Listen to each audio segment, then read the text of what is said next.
4 марта днем я зашла на сайт Instagram, и в ленте вышла реклама Первого канала, с известной ведущей Первого канала. Она рассказывала о компенсационной выплате возврата налога добавленной стоимости.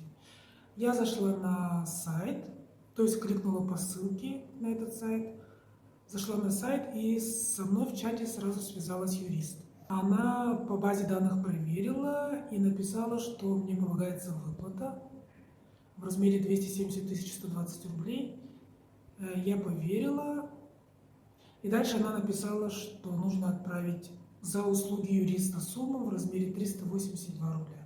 Далее вышло окно с данными, чтобы ввести данные картой, все данные, дату выдачи, имя, CVC-код. Я все ввела, перевела. Дальше вышло окно, что нужно оплатить пошлину за транзакцию в размере 672 рубля. И дальше опять вышло это окно, и оно уже было заполнено со всеми моими данными. Я оплатила, они каждый раз писали вот так вот: после совершения этого платежа вам моментально зачислится на счет. И это уже когда в третий раз повторилось, у меня уже появились сомнения.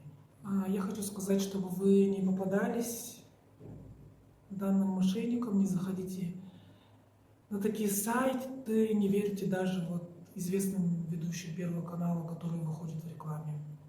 Никакого единого центра компенсационной выплаты, возврата налога добавленной стоимости не существует.